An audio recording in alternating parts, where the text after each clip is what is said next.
Girivari.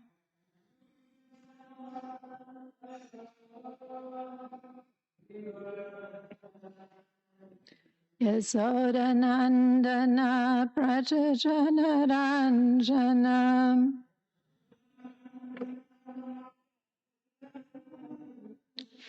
Yamunatira Panachari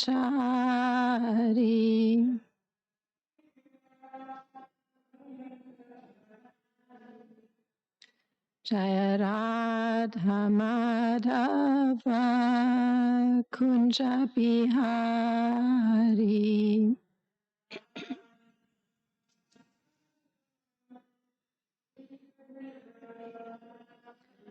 Gopi Jana Vallabha Girivaradari.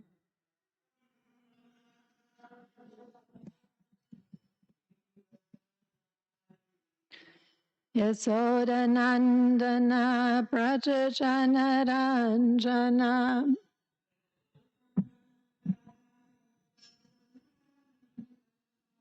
Yamunatira Vanachari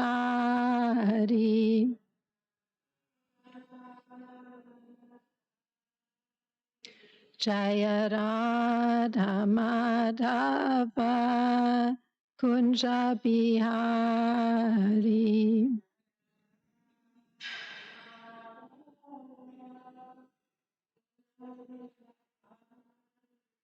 Gopi Jana Vallabha Girivaradari.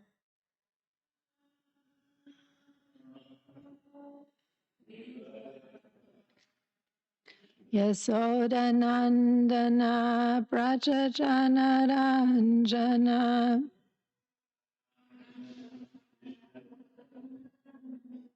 Yamunatira Vanachari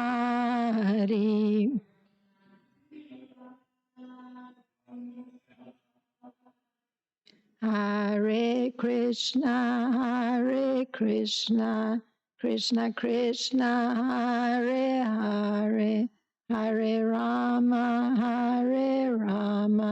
Rama Rama Hare Hare.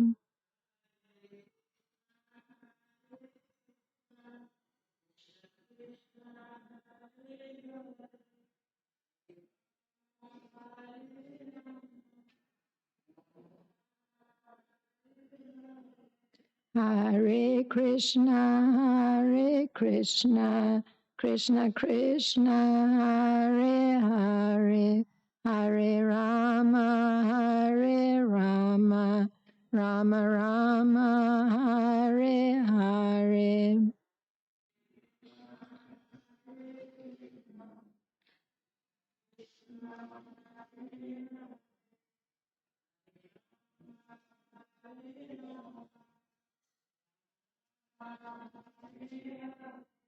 Hare Krishna Krishna Krishna Hare Hare Hare Rama Rama Rama Hare Hare.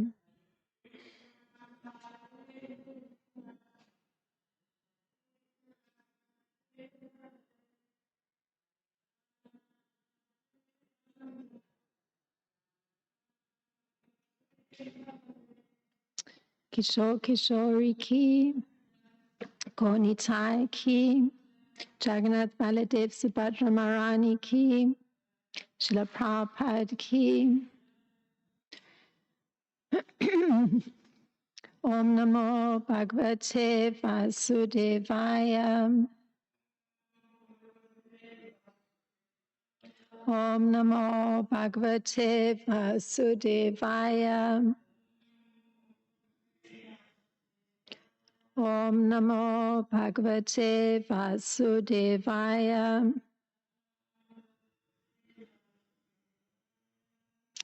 So today we are continuing with chapter 10, text 38.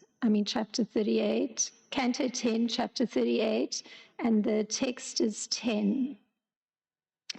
So We can chant responsibly. Api Ajya Vishnur Manujatram Iyusho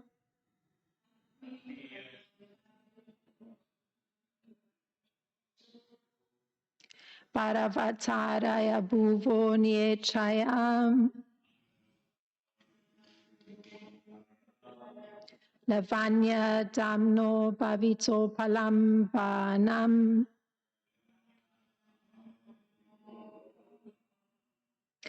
Mayam Nasa Syat Phalam Anyasa Drishaha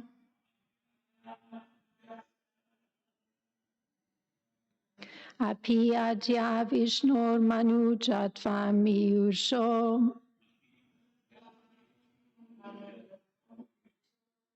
Paradvataraya Bhuvo Niechaya Lavanya Damno Bhavito Palambanam Mayam Nasyat Phalam Anyasa Drishaha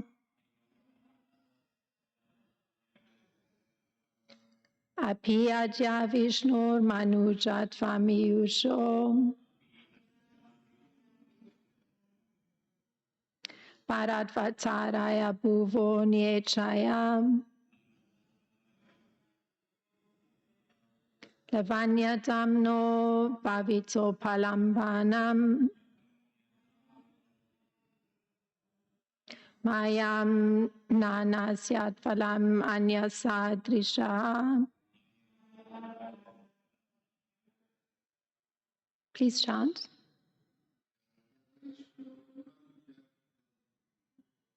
Api Ajya Vishnu Manujatvam Iyusho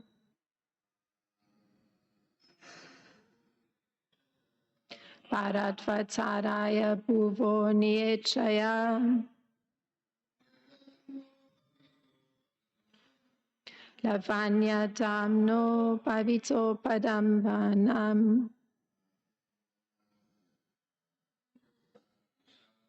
Mayam Nanasyat Phalam Ainasa Dishaha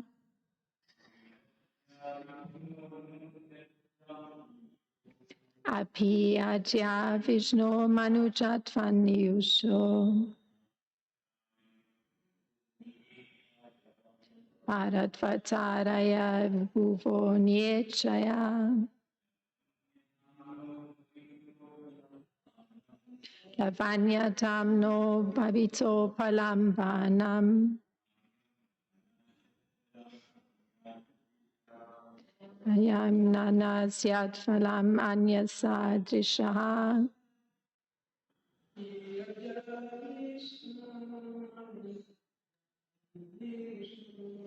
Api Ajya Vishnu Manujatvam Iyusho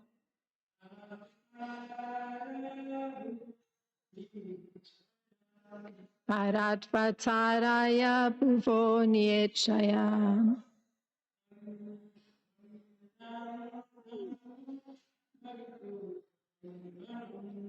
Lavanya Damno Bhavito Palambanam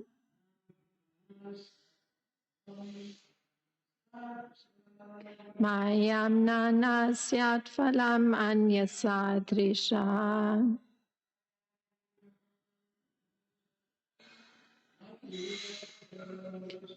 Vishnu Manujatvam Iyuso Paradvataraya Bhuvo Niechaya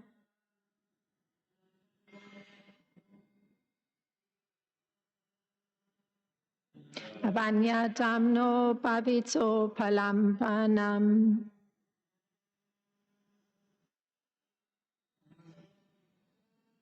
Anyam Nanasyat Phalam Anyasa Drisha. Thank you. The word for word, Api. Furthermore, Ajya, today, Vishnu, of the Supreme Lord Vishnu, Manujatvam, the form of a human being.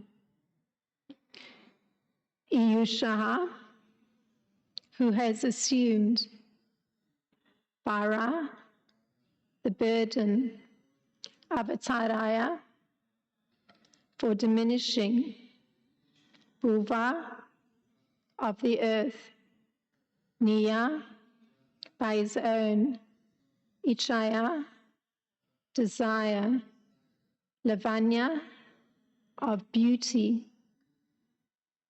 Damnaha, of the abode, Bhavata, there will be, Upalambanam,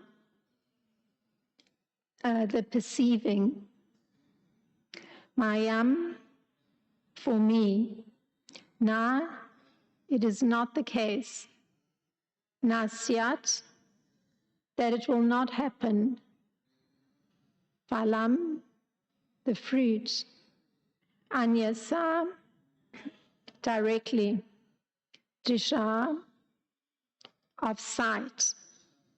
Translation: I'm going to see the Supreme Lord Vishnu, the reservoir of all beauty, who by his own sweet will has now assumed a human-like form to relieve the earth of her burden. Thus there is no denying that my eyes will achieve the perfection of their existence. Om Gyana Timirandasya Gyananjana Shalakaya Chakshurun Militam Yena Tasmai Shri Gurave Namaha Shri Chaitanya Manopistam Stapitam Yena Bhutale Swayam Rupa Gadamayam Dadati Swapadantikam Vandeham Shri Guru Shri Uttapadakamalam Shri Guru Vaishnavamscha Shri Rupam Sagrajatam Sahagana Ragutan Vitam Sajivam Sadvaitam Savadutam Parijana Saitam Krishna Chaitanya Devam Shri Radha Krishna Padam Sahagana Lalita Shri Vishaka Vitamscha He Krishna Karuna Sindhu Dina Bando Jagat Pate Gopesha Gopika Kanta Radha Kanta Namostute Tapta Kanchana Gourangi Radhe Vrindavaneshwari Rishabhanu Sute Devi Pranamami Hari Priye Panchakalpataribhyascha Kripa Sindhubhya Eva Cha Patitanam Pavanebhyo Vaishnebhyo Namo Namaha Namo Vishnu Padaya Krishna Prasaya Bhutale Srimati Ramapada Swami Iti Namine Namo Vishnu Padaya Krishna Prasaya Bhutale Srimati Bhaktivedanta Swami Iti Namine Namaste Saraswati Deve Gauravani Pracharine Nirvishesha Sunyavadi Paschatya Deshatarine Jai Shri Krishna Chaitanya Prabhu Nityananda Shri Advaita Gadadhar Shivasadi Gaura Bhaktivrinda Hare Krishna Krishna Krishna Hare Hare Hare Rama Rama Rama Hare Hare. So I'll read the translation once again for text 10. I'm going to see the Supreme Lord Vishnu, this is Akura speaking, the reservoir of all beauty, who by his own sweet will has now assumed a human-like form to relieve the earth of her burden. Thus, there is no denying that my eyes will achieve the perfection of their existence. So there's no purport to this verse from the disciples of Srila Prabhupada, but there is a commentary by Srila Vishwanath Chakravarti Thakur.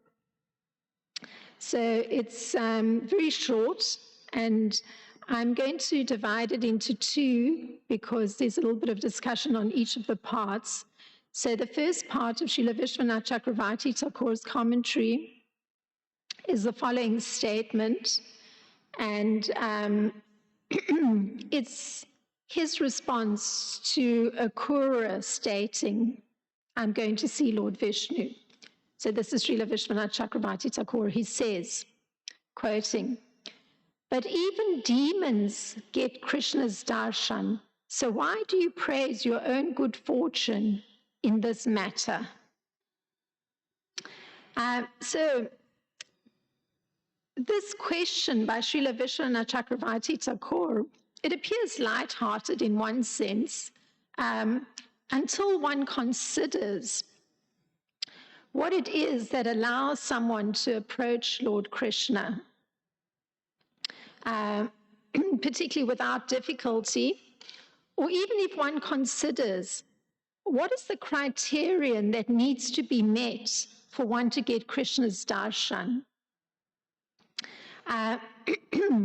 So that criterion is to be unable to live for a moment without Krishna consciousness.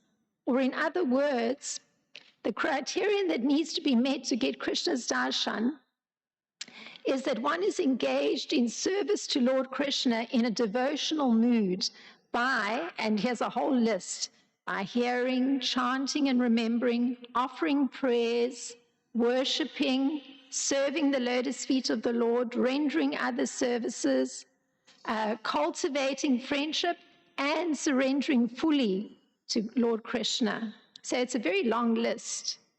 So if one just considers hearing and chanting, provided one has that desire to purely serve Lord Krishna, that is defined as to hear the narrations of Lord Uttama Shloka's glorious qualities, the constant chanting of which destroys everything inauspicious in the heart. So that's just the beginning.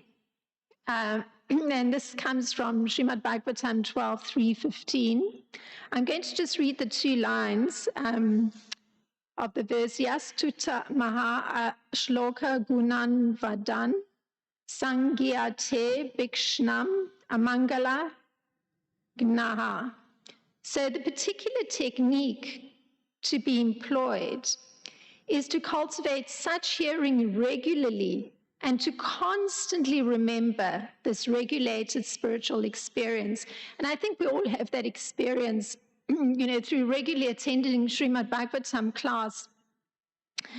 One remembers the whole stream as everything is unfolding and different devotees are adding their realizations and understandings. One is remembering those spiritual experiences, even of sitting in the Bhagavatam class. So the reason inauspiciousness is destroyed, because this is what happens when you are hearing regularly. The constant chanting of which destroys everything inauspicious, that is the verse from the 12th canto of Srimad Bhagavatam. So the reason inauspiciousness is destroyed is that any topic that's related to Krishna is auspicious and transcendental. So just automatically inauspiciousness is destroyed. There isn't room for it.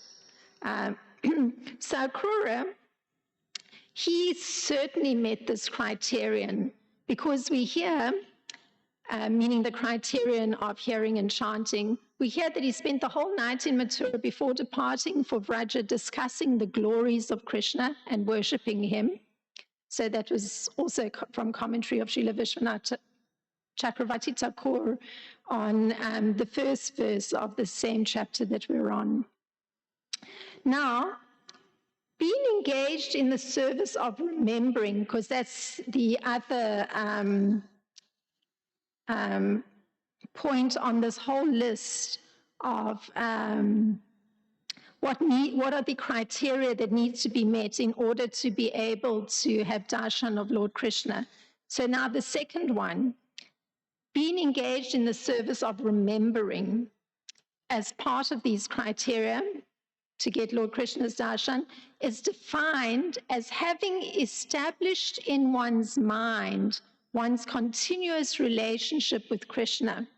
So one finds oneself, one thinks of Krishna, and then one's mind may move to some distraction, some exchange one may have had with someone, etc. But this kind of remembering is that continuously one is in one's mind, one has a continuous relationship with Krishna. So everything is in relation to Krishna. And this definition of what remembering means is given by Srila Prabhupada in Nectar of Devotion. Now, that established relationship that one has in one's mind is called remembrance. So Usually we think of remembrance as there's a stored memory in the mind, and then sometimes one's attention will go to that. So that's what the general idea is of what remembrance means. But remembrance, in terms of on the transcendental plane, it means that there's a continuous relationship. That connection with Krishna is continuous. So that is what's called remembrance. There's no break. It's not that sometimes the attention goes there. There's continuous attention given to Lord Krishna.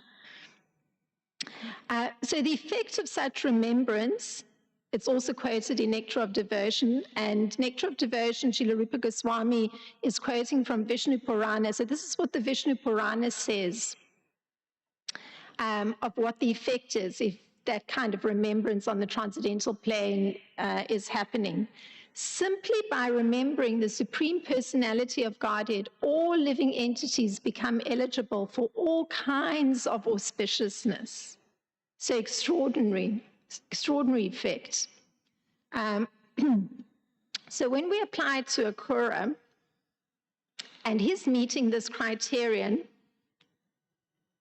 early on in his statements, we get an indication of this remembrance of Lord Krishna.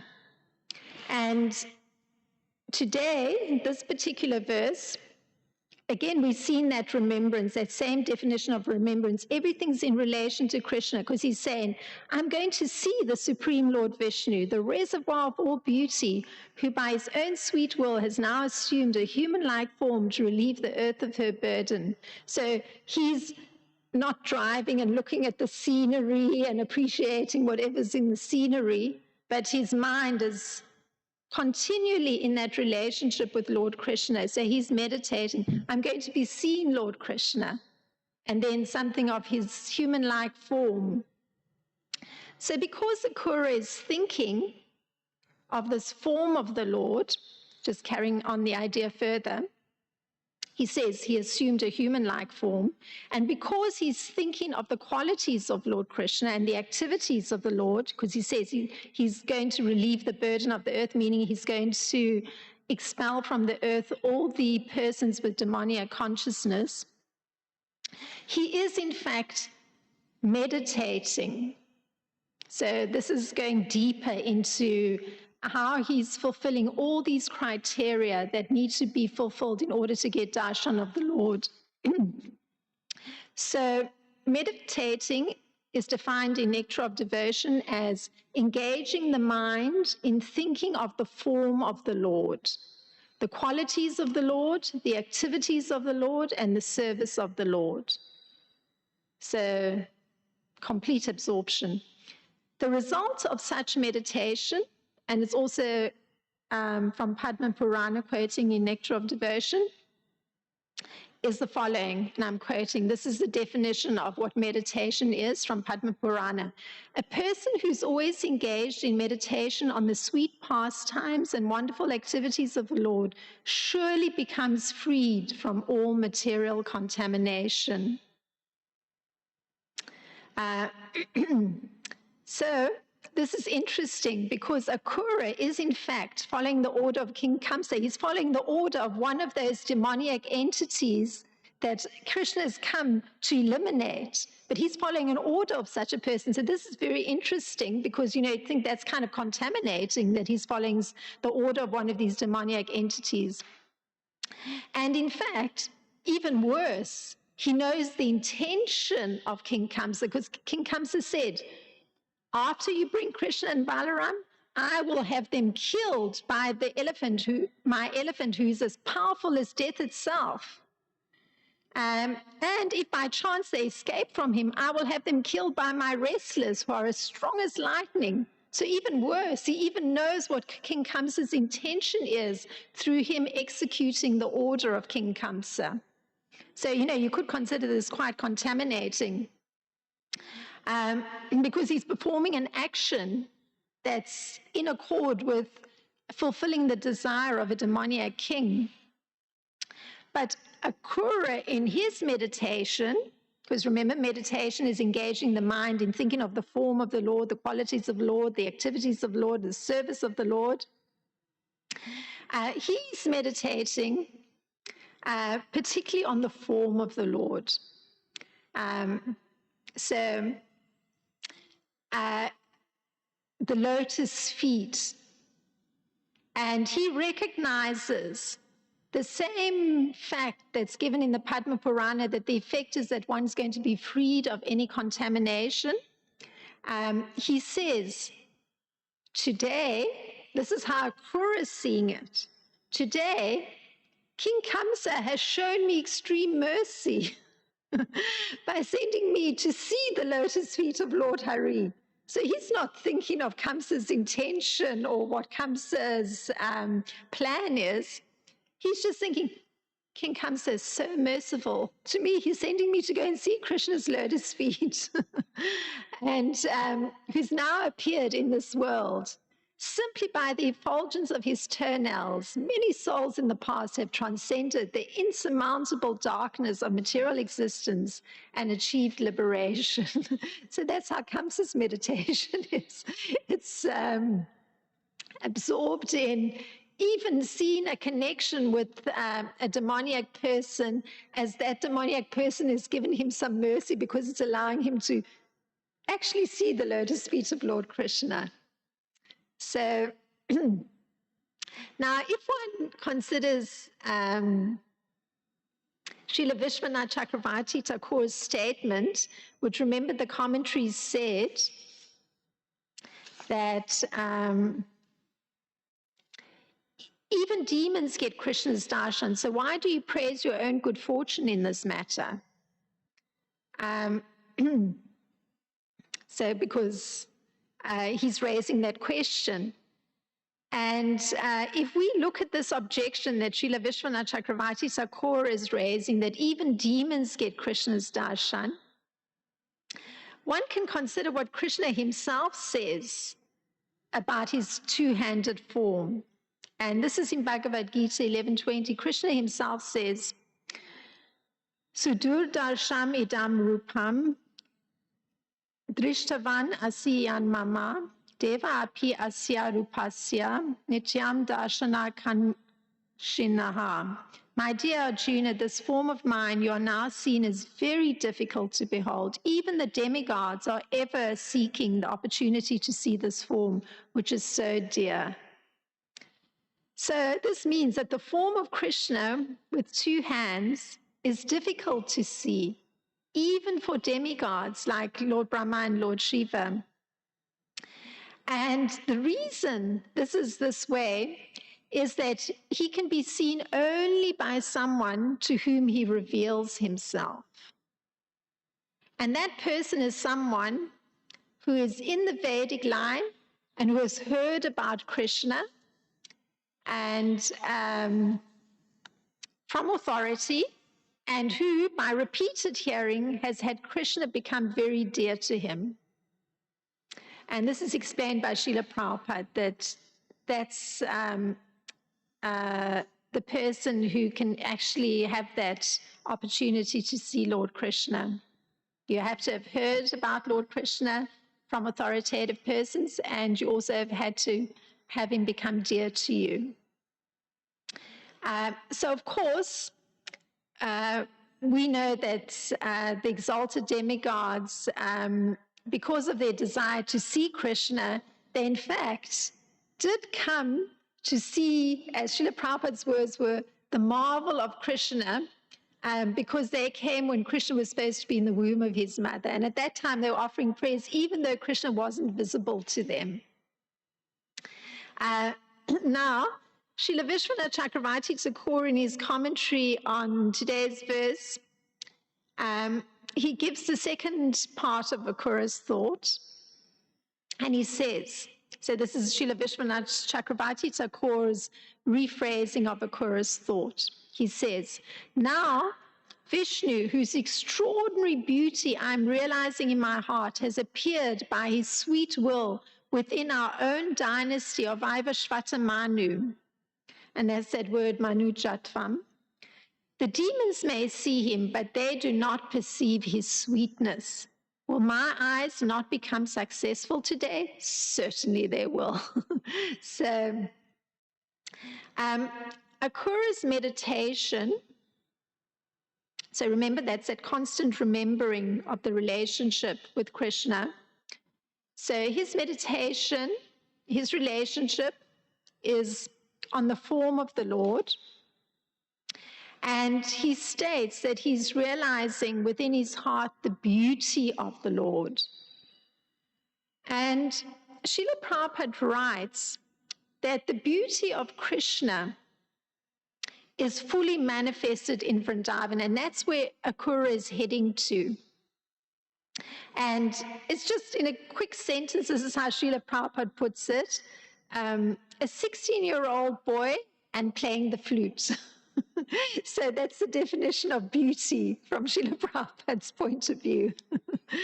So beauty and sweetness, they're interrelated. They usually go together. And Srila Prabhupada writes that the beauty of Krishna was so attracted that even Vasudev, meaning Krishna in his warrior form, became attracted by the beauty of Krishna in his two-handed form. And this comes from Chedev is agitated just to see the sweetness of Govinda, and a transcendental greed awakens in him to enjoy that sweetness.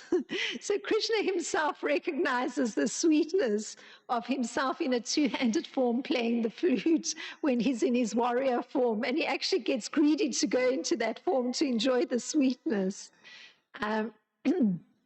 So Akura, just to step back a little bit and look at where he is, you could say that he's in divine consciousness. So although he's engaged in seeing, hearing, touching, eating, moving with his in the chariot, sleeping, we heard he slept the night, or he didn't sleep actually in Mathura, but he does sleep, and breathing, always knows within himself that he does nothing at all. So that's the verse from Bhagavad Gita, because while speaking, evacuating, receiving, or opening and closing the eyes, always knows that only the material senses are engaged with their objects and that he is aloof from them. So that's the person in divine consciousness. And Akura is putting an emphasis particularly on one of his senses in this verse. So one can understand, because he's in this divine consciousness, his whole meditation is on the relationship with Lord Krishna. He's actually having to give credence to the existence of his eyes. So Akura, he's pure in his existence. And according to Lord Krishna, who states that those, and this is Krishna, he says, those who are born in the family of the Yadus are all my eternal associates. And Akura, as Srila Vishwanath Chakravarti Thakur pointed out, he's aware that Krishna took birth, so-called birth, in the Yadu dynasty. And Krishna himself says that those who are born in the family of the Yadus are all my eternal associates. So Akura is one of those. He's engaged in that transcendental loving service of Lord Krishna. So therefore, he can refer to his eyes as attaining their perfection, because part of his meditation is acknowledging that he's going to see Lord Krishna. So he's on this golden chariot traveling to Vraja, but he's conscious of his spiritual engagement, his relationship with Lord Krishna within his mind. And the act that he's performing of meditating within his mind on the relationship with Lord Krishna is an act performed in service to Lord Krishna, as is that external act that he's doing of driving the chariot to Vraja. So I'm stopping there, and I'm just going to read a short section that's from Chaitanya Charitamrita, because today is the disappearance of Raghunandana Thakur. And I'm reading something of the genealogy of Raghunandana Thakur and one statement about him. And this particular devotee it was sort of difficult to recognize his greatness, And somehow I found it interesting that today was the day that is his disappearance, because in the same way one has to look very closely at Akura and realize his extraordinary absorption in Lord Krishna, this very refined relationship he has with Lord Krishna. And Raghunandana Das Thakur, he could only be recognized as a devotee because Lord Chaitanya identified him as a devotee. But when you read what I'm going to read, this genealogy of Raghunandana Das Thakur, and the one statement about him, you may not know much about him, but Lord Chaitanya at one point pointed out that he was a very great devotee. So here is the genealogy and the one statement about him coming from Adi Leela 1078 to 79. Kanda Devasi Mukunda and his son Raghunandana were the 39th branch of the tree. Narahari was the 40th. Chiranjiva was the 41st, and Sulochan the 42nd. They were all big branches of the all-merciful tree of Chaitanya Mahaprabhu. They distributed the fruits and flowers of love of Godhead anywhere and everywhere. And the purport by Srila Prabhupada states that Sri Mukunda Dasa was the son of Narayan Das, an elder brother of Narahari Sarakara. His second brother's name was Madhava Das, and his son was named Raghunandana Das. Descendants of Raghunandana Das still live 4 miles west of Katva. Raghunandana had one son named Kanji, and who himself had 2 sons named Madan Rai, who was a disciple of Narahari Thakur, and Vamsivadana. It is estimated that at least 400 men descended in this dynasty. All their names are recorded in the village named Shrikand. In the Gora Gopidesh Dipika, it is stated that the gopi whose name was Vrinda Devi became Mukunda Dasa. So remember, Mukunda Dasa and his was the father of Raghunandana Das. He lived in Shrikanda village and was very dear to Sri Chaitanya Mahaprabhu. His wonderful devotion and love for Krishna are described in Madhya Leela 15, that's of Mukunda Dasa. It is stated in the Bhakti Ratnakar chapter 8 that Raghunandana Das used to serve a deity of Lord Chaitanya Mahaprabhu.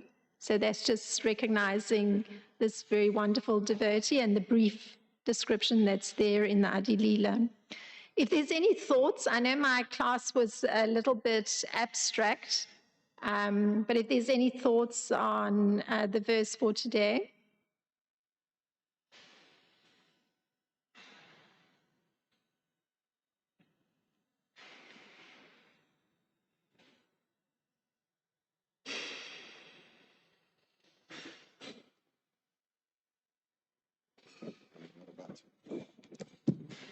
There's a battery change happening for the microphone.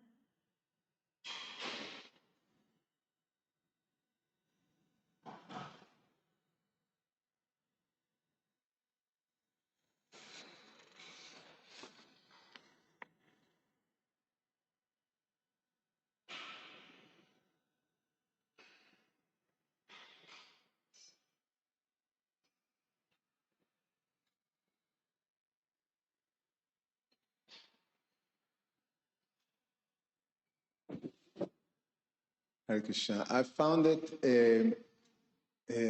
quite amazing. Srila Vishwanath Chakravarti Thakur's comment bringing that question that he's, revealing in some sense the meditation of going further into the heart of Akrura. Is what Srila Vishwanath Chakravarti Thakur is very famous for. And asking that questions, demons also take darshan of Krishna. So what's the big achievement for him? He could be like a demon too, that would take darshan. which is a very interesting question. You mentioned it in the class.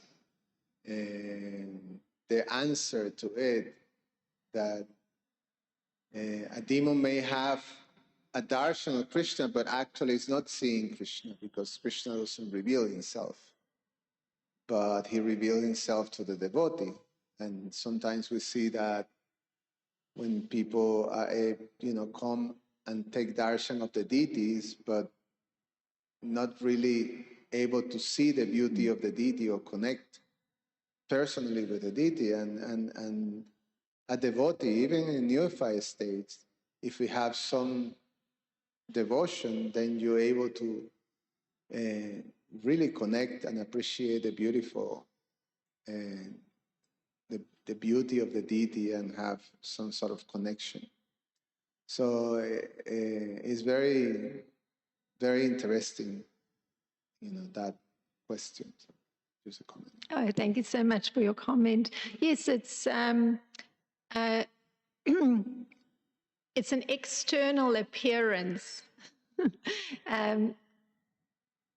Krishna being present and thinking that, Kamsa will get to see Krishna, but is he actually seeing Krishna?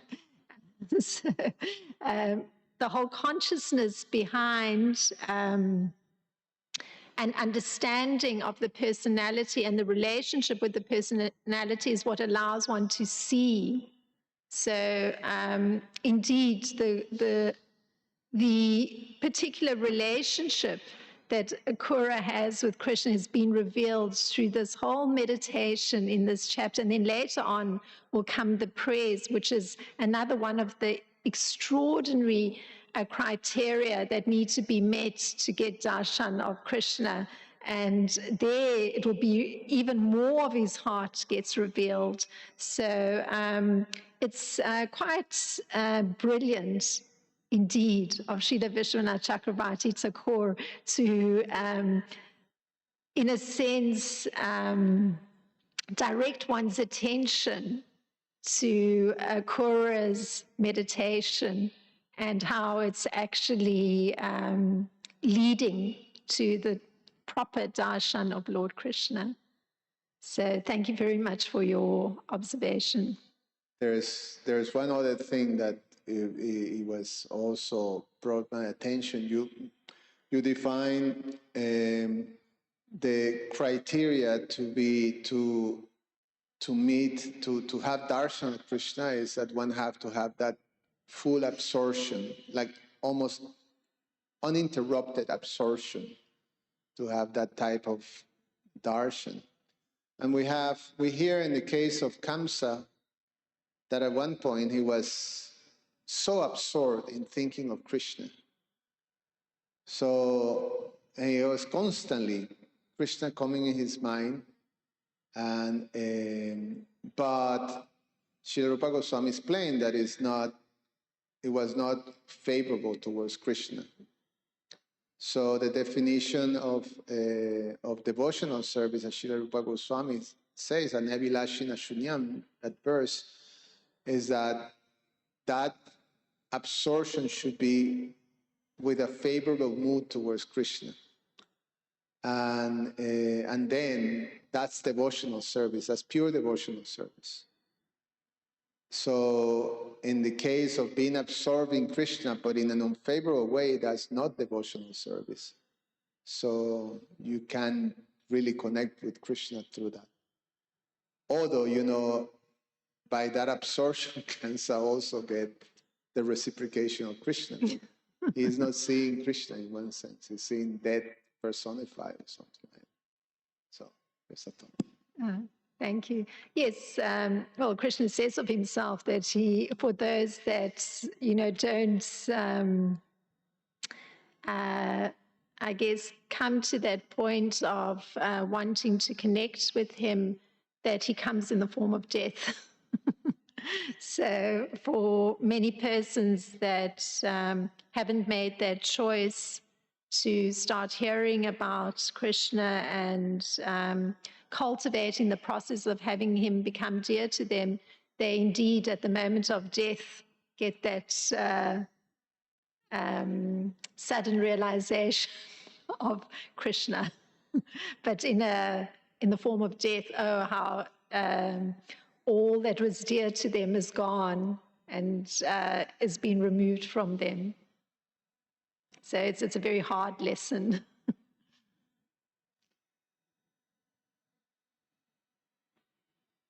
Krishnadesh, thank you. So it's a very interesting topic of Akrura visiting Vrindavan on the order of Kamsa. So what points is you make highlight what we can take off from these teachings as devotees?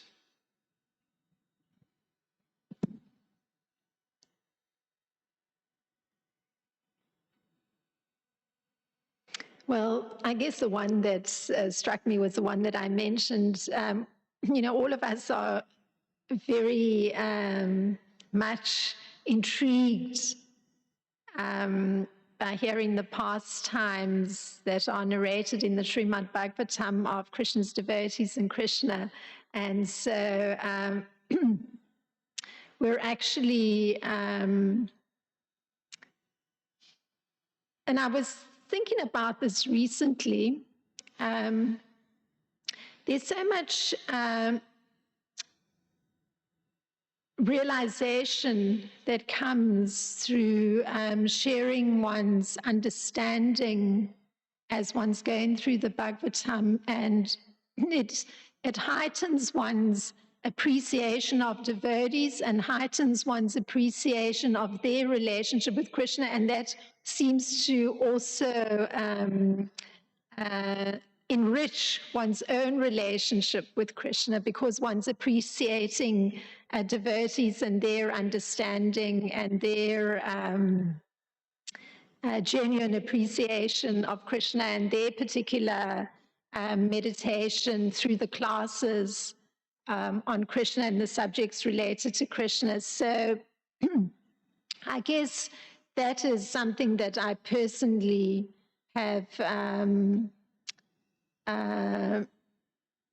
taken from this long listing of all the criteria that need to be there to finally take darshan of Lord Krishna, that at least that early part of genuinely wanting to hear and then having the good fortune that it's been done in the company of devotees, the hearing is leading one to that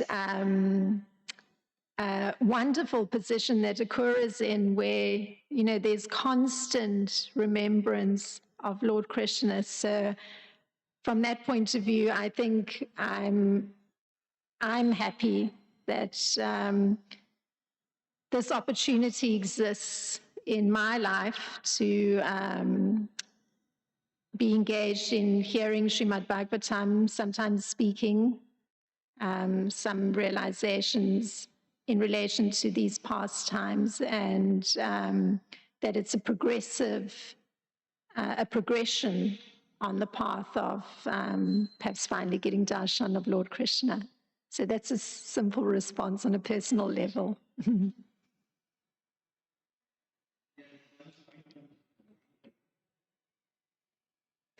One point comes to my mind, like Prabhupada says, like these deities are like post box. You put a letter in a post box, then it goes to the destination. So the deity comes in the form Archa Vigraha for us. The deity is in the form? So the example of post box is given. We don't put letter in any box, we put in a particular box. So Prabhupada mentions like this deities also like that. There was a question asked why we worship deities. So the deities is actually Krishna. Thank you. That's very nice.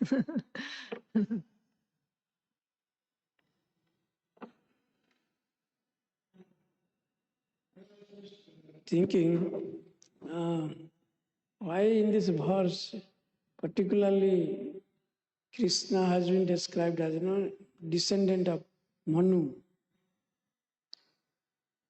Manu, because Manu is very, very in the beginning.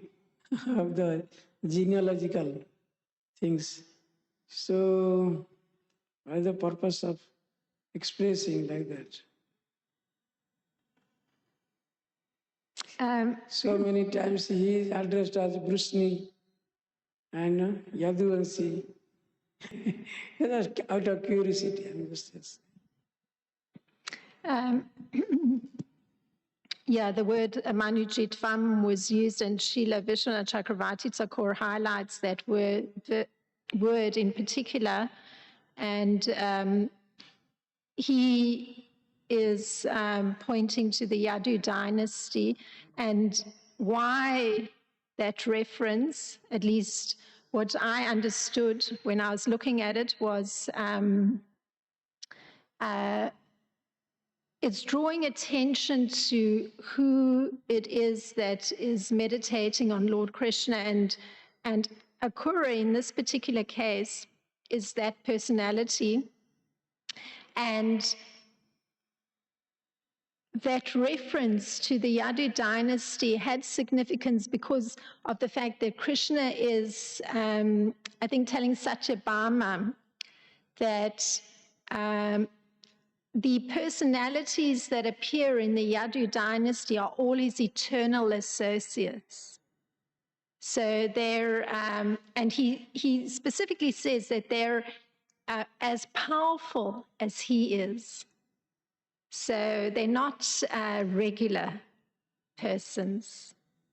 And so I think that's the point, that Akura, in fact, is a very powerful personality, like extremely powerful personality, because that's what I understood with the reference to the Yadu dynasty, at least when I was thinking about it and looking at it. Thank you. Well, thank you very much for your kind attention. Srila Prabhupada Ki Jai.